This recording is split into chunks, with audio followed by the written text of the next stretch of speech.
जैसा कि आपको मालूम है कि आजकल एहतसाब अदालतों में मुस्लिम लीग नून और अपोजिशन के ख़िलाफ़ झूठे केसेस की बहुतात दायर की गई है नैब की तरफ से। ये झूठे केसेस अदालतों का वक्त भी ज़ाय कर रहे हैं और इन्हें अपोजिशन की किरदार कुशी के लिए भी इस्तेमाल किया जा रहा है। मुझे ये कहते हुए अजीब सा लग रहा है कि हमारे मुल्क का रिजेक्टेड वज़ीर आज़म श्रीलंका जाके बड़े फ़ख्र के साथ ट्वीट करता है कि मैंने यहाँ पर स्पोर्ट्स कॉम्प्लेक्स का इफ्तिताह किया है, लेकिन पाकिस्तान में और ख़ास तौर पे सूबा पंजाब में मुल्क के बेहतरीन स्पोर्ट सिटी के मंसूबे का कत्ल करते हुए फ़ख्र करता है। पाकिस्तान का वो पहला जदीद तरीन नेशनल स्पोर्ट सिटी मंसूबा जिसमें 14 खेलों की बैनुल अक़वामी मेयार की सहूलतें थीं, जिससे हमारे नौजवान खिलाड़ी ओलंपिक्स की तैयारी करते, मुस्तकबिल में पाकिस्तान ओलंपियंस पैदा करता, वो मंसूबा जो 90% मुकम्मल था उसे गुज़श्ता 3 सालों में भूत बंगला बना दिया गया है। वो क्रिकेट स्टेडियम जहां पाकिस्तान की क्रिकेट टीम और हमारे मायानाज सितारे जिनमें मिसबाउल हक, हफीज़ और शान आफरीदी, उसके अलावा रज़ाक और दीगर टॉप 22 प्लेयर्स, पाकिस्तान के साबिक कप्तान और मौजूदा क्रिकेट टीम के खिलाड़ी जिन्होंने उस क्रिकेट स्टेडियम में नुमाइशी मैच खेला, आज मैं आपको दावत देता हूं उस स्टेडियम का दौरा करें। वहाँ 4-4 फुट घास उगी हुई है और उसको मोहनजोदाड़ो का खंडर बना दिया गया है। करोड़ों रुपए की एस्ट्रो टर्फ, करोड़ों रुपए का एथलेटिक ट्रैक जो दुनिया का बैनुल अक़वामी मेयार का उस स्पोर्ट सिटी के लिए इंपोर्ट किया गया था, वो क्रेटों में पड़ा ज़ाय हो गया है, उसकी वारंटी एक्सपायर हो गई है, उसका कोई जिम्मेदार नहीं है। और हम ये बेबुनियाद झूठे केसेस भुगत रहे हैं। इन रेफरेंसों में ये इल्ज़ाम नहीं कि कोई माली बदउनवानी की है। 4 किताबें हैं रेफरेंस की, उन 4 किताबों में एक सतर ये नहीं है कि कोई माली फ़ायदा उठाया है, कोई रिश्वत ली है, कोई किकबैक ली है, कोई कमीशन लिया है। इल्ज़ाम क्या है कि आपने इख्तियारात का नाजायज़ इस्तेमाल करके इसे बनाया है। इख्तियारात किस लिए होते हैं? इख्तियारात पब्लिक वेलफेयर के मंसूबों को बनाने के लिए होते हैं। जिस किस्म का ये भोंडा रेफरेंस बना है, इस किस्म के भोंडे रेफरेंस तो हर तरक्की के उस मंसूबे पर बनेंगे जिसे हमने ज़मीन पे ला के खड़ा किया है। इल्ज़ाम ये है कि आपने मंसूबे को पुश किया है। मुझे कोई ये बतलाए कि मंसूबे पुश किए बगैर कैसे मुकम्मल होते हैं। हाथों पे हाथ रख के मंसूबे नहीं बनते। इस हुकूमत को अगर मंसूबों को इस रेड टेपिज्म से पुश करके ज़मीन पे खड़ा करना नहीं आता, तो दूसरों को अगर ये फ़न आता है कि हमने 5 सालों में 2000 किलोमीटर मोटरवेज बना दी, हमने 5 सालों में 11,000 मेगावाट तवानाई के मंसूबे लगा दिए, हमने 5 सालों में 29 अरब डॉलर की सी पैक की सरमायाकारी मुल्क में करके दिखा दी, तो वो आज हमारा गुनाह है। हमारा गुनाह ये है कि हमने पाकिस्तान की तरक्की को न्यूट्रल गियर से निकाल के टॉप गियर में क्यों डाला? पाकिस्तान की 70 साल की तारीख में इतना तरक्याती बजट कभी लगा नहीं, इतना तरक्याती बजट कभी मंसूबों पर इस्तेमाल नहीं हुआ। आज मुल्क का हर शहरी हमारी हुकूमत की तरक्की के समर खा रहा है। कराची में रहने वाला जब हैदराबाद मोटरवे पे चढ़ता है, जब सिंध के लोग मुल्तान सखर मोटरवे पे चलते हैं, जब साउथ पंजाब के लोग मुल्तान सखर और लाहौर मुल्तान मोटरवे पे सफ़र करते हैं, और इसी तरह खैबर पख्तूनख्वा के लोग जब हज़ारा एक्सप्रेसवे और मोटरवे पे सफ़र करते हैं, बलूचिस्तान के लोग जब गवादर से कोयटा आते हैं, गवादर से खुजदार रत्तो डेरो जाते हैं, गिलगित बल्तिस्तान के अवाम जब उन सड़कों पर सफ़र करते हैं जो हमारी हुकूमत ने बनाई, इसी तरह वो मगरबी रूट जो डेरा इस्माइल खान को मुल्क से जोड़ने जा रहा है, उसे भी इन्होंने 3 सालों से इल्तवा में डाला हुआ है, लेकिन वो भी 90% मुकम्मल है। उससे भी साउथ खैबर पख्तूनख्वा में एक इनकलाब आएगा जनूबी खैबर पख्तूनख्वा के ज़िला में।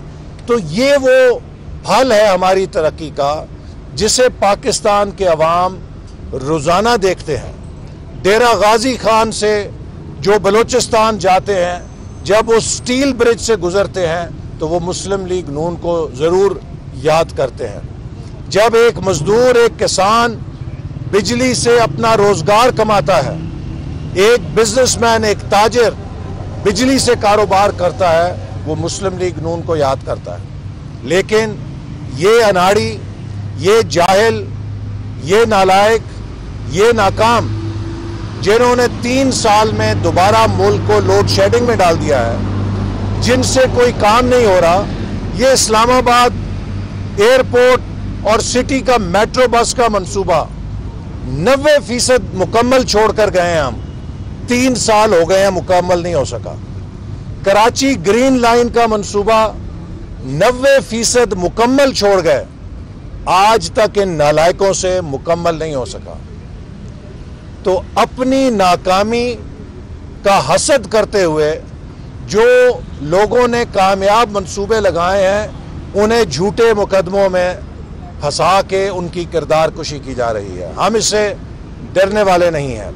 आज आखिर में मैं ये ज़रूर कहूँगा, इस नालायक नाअहल हुकूमत से पाकिस्तानी रियासत का ढांचा खोखला हो रहा है। हमारी मईशत तबाह हो चुकी है, हमारी सियासत बदतरीन पोलराइजेशन में जाकर धकेल कर उसे बर्बाद किया जा रहा है, नफ़रतों की फसीलें खड़ी की जा रही हैं, हमारी मुआशरत तबाह की जा रही है, गुर्बत से, बेरोज़गारी से, नाहमवारी से।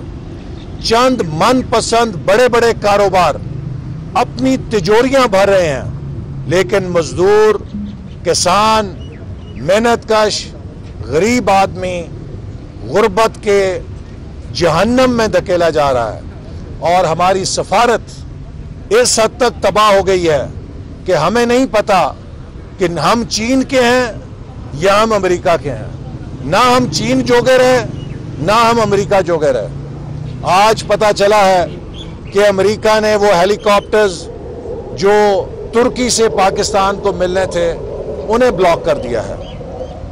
कल खबर पड़ी थी कि बरतानिया के अंदर पाकिस्तान के अकाउंट्स ब्रॉडशीट के लिए दोबारा फ्रीज कर दिए गए हैं। ये पाकिस्तान है या कोई अफ्रीका का थर्ड वर्ल्ड का थर्ड दर्जे का मुल्क? ये 7वीं एटमी ताकत है जिसको दुनिया के सामने एक तमाशा बना दिया गया है। भारत हमारे सामने से कश्मीर उचक कर ले गया। हमारे ये नालायक नाअहल हुक्मरान तमाशा देख रहे हैं, चूड़ियां पहनकर बैठे हैं। वजीर आजम ने दुनिया में सवाए एक तकरीर करने के जो इनको आता है, इस वजीर आजम को सिर्फ 2 काम आते हैं। दुनिया का कोई मसला हो, इससे तकरीर करा लें या फिर चंदा इकट्ठा कर लें। और अगर उससे आगे कदम करना है तो फिर तर्जुमानों का इजलास बुला लेना है। कश्मीर चला गया, तर्जुमानों का इजलास। महंगाई हो गई, तर्जुमानों का इजलास। बेरोजगारी हो गई, तर्जुमानों का इजलास। मुल्क के अंदर लाकानूनियत हो गई, तर्जुमानों का इजलास। मुल्क में बिजली का बहरान हो गया, तर्जुमानों का इजलास। ये तर्जुमानों की हुकूमत सोशल मीडिया के ट्रेंड बनाने पर जिंदा है। इनको नहीं पता कि आम आदमी की जिंदगी में कितनी तबाही आ चुकी है। इसीलिए 26 मार्च को पूरे मुल्क से इस हुकूमत से निजात के लिए काफिले रवाना होंगे। 26 मार्च का लॉन्ग मार्च आइन की बालादस्ती का लॉन्ग मार्च है, लोगों के वोट की बालादस्ती का लॉन्ग मार्च है, पाकिस्तान के अवाम के हकूक का लॉन्ग मार्च है और पाकिस्तान के अवाम को इस महंगाई, बेरोजगारी और लाकानूनियत से निजात दिलाने का लॉन्ग मार्च है। और इसमें पूरी पीडीएम ही शिरकत नहीं करेगी। पाकिस्तान का हर वो नौजवान जो पाकिस्तान के मुस्तकबिल से प्यार करता है शिरकत करेगा। हर वकील शरीक होगा, हर मजदूर शिरकत करेगा, हर किसान शिरकत करेगा, हर शहरी शिरकत करेगा, खवातीन शिरकत करेंगी और इंशाल्लाह ये कामयाब होगा। डॉक्टर साहब ये बताएं कि कल हुकूमत की जानिब से जो मौलाना गफूर हैदरी के साथ मुज़ाकरन डिप्टी चेयरमैन सेनेट की जो पेशकश की गई थी, क्या समझते हैं कि डिवाइड करने की? देखिए, कल का दिन बड़ा अहम दिन था। इमरान न्याजी की मुनाफकत, इमरान न्याजी का दोगलापन और इमरान न्याजी के झूठ को अगर अब भी कोई इंसाफियन उस पर एतमाद रखता है कि ये लीडर है तो फिर उसको अपने अकल का मुआयना कराना चाहिए। इमरान न्याजी ने कल हर उस इंसाफियन के मुंह पे थप्पड़ मारा है जो नया पाकिस्तान का ख्वाब लेके इमरान खान के पीछे लगा था। पहली मिसाल, 70 करोड़ रुपए में बलूचिस्तान तहरीक इंसाफ ने कहा कि सेनेट का टिकट बेचा गया है। 70 करोड़ में उस टिकट के बेचने का इमरान न्याजी साहब ने ड्रामा किया। अच्छा, मैं अभी टिकट वापस लेता हूं और हमने अब्दुल कादिर से टिकट वापस ले लिया है। और फिर क्या हुआ, जब पता चला इससे तो हमने पैसे पकड़े हुए हैं, उसने कहा मेरे 70 करोड़ वापस करो। अच्छा, फिक्र ना करो, अपना बंदा बिठा देते हैं, तुम आज़ाद खड़े हो जाओ, तुम्हें जिता देंगे, फिर बाद में हमारे साथ शामिल हो जाना। और कल वही 70 करोड़ में बिकने वाला टिकट उसे आज़ाद जिता के पीटीआई में शामिल कर लिया गया है। कहते हैं एक नाक सीधी पकड़ी जाती है और एक नाक उल्टे हाथ से पकड़ी जाती है। इमरान साहब, आप सीधी नाक पकड़ें या उल्टी नाक पकड़ें, आपने कल तस्लीम कर लिया है कि आपकी जमात ने 70 करोड़ में बलूचिस्तान की सेनेट का टिकट बेचा है। दूसरा, आप कहते नहीं थकते थे मौलाना डीजल, मौलाना डीजल, ये जेयूआई, वो जेयूआई। और कल अगर वो जेयूआई आपके पैनल में आ जाए और डिप्टी चेयरमैन का टिकट ले ले तो उस जेयूआई से अच्छी जमात ही कोई नहीं है। वही लोग जिनको आप कल तक चोर डाकू कहते थे आज आपके वजीर बने हुए हैं तो उनसे अच्छा बंदा कोई नहीं है। तो इससे बड़ी मुनाफकत का क्या सबूत हो सकता है।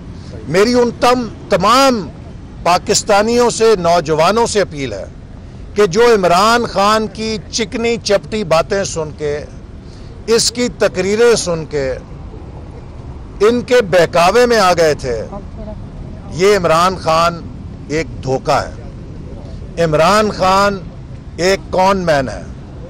इसके पास सवाए तकरीर करने के, झूठ बोलने के और चंदा इकट्ठा करने के कोई चौथा हुनर नहीं है। पाकिस्तान हम सब का मुल्क है, ये एक एटमी ताकत है। हम इसको गुर्बत में, हम इसको बर्बादी में जाता नहीं देख सकते। पाकिस्तान जैसे एटमी ताकत ये डिजर्व नहीं करता कि यहाँ पे लोग 2 वक्त की रोटी के लिए तरसें। यहाँ पे नौजवान बेरोजगारी के हाथों जराइम और नशों में धकेले जाए। एक एटमी ताकत ये डिजर्व नहीं करती कि मुल्क के असासों को बाहर जब्त कर लिया जाए। जिसका दिल चाहता है यहाँ चपत मार जाता है, जिसका दिल चाहता है इधर चपत मार जाता है, चूंकि हमारे नालायक हुक्मरान हैं। पाकिस्तान की डिग्निटी है, किसी में ऐसी जुर्रत नहीं थी। ये भारत में मोदी सरकार 5 साल थी, मोदी सरकार को जुर्रत नहीं थी कश्मीर पे मैली निगाह डाल सके। पाकिस्तान को एटमी ताकत बनने से रोकने के लिए 5 फोन आए अमेरिका के सदर के, हमने 6 धमाके किए। किसी को मुखालता ना रहे कि पाकिस्तानी कौम अपनी आज़ादी का फैसला करना जानती है। पाकिस्तान को खुददार, गैरतमंद और अहल हुक्मरानों की ज़रूरत है। हमने अगर अपनी मईशत नहीं बचाई तो ये मिसाइल जिनके हम रोज़ाना तजुर्बे करते हैं, ये मिसाइल हमारे गले के फंदे बन जाएंगे। हम इन मिसाइलों को नहीं बचा सकेंगे। अगर हमारी मईशत इसी तरह तबाह होती रही, हमारा एटमी प्रोग्राम पर भी समझौता हो जाएगा, जैसा कि कश्मीर हाथों से निकल गया है। ये वक्त है पाकिस्तानी कौम के जागने का। इस हुकूमत को जो पाकिस्तान की सलामती को डुबो रही है, घर भेजने का हर पाकिस्तानी का फर्ज है कि वो 26 मार्च को शुरू होने वाली लॉन्ग मार्च में शिरकत करे और इस हुकूमत से पाकिस्तान के लिए निजात हासिल करें। YouTube पर Googly TV देखने के लिए youtube.com की सर्च बार में Googly TV टाइप करें। Googly TV के पेज पर सुर्ख रंग के सब्सक्रिप्शन वाले बटन पर क्लिक करना ना भूलिए। YouTube पर अपलोड होने वाली वीडियो से बाखबर रहने के लिए बेल आइकॉन पर क्लिक कीजिए। आपको हर नई आने वाली वीडियो के बारे में नोटिफिकेशन मौसूल हो जाएगा।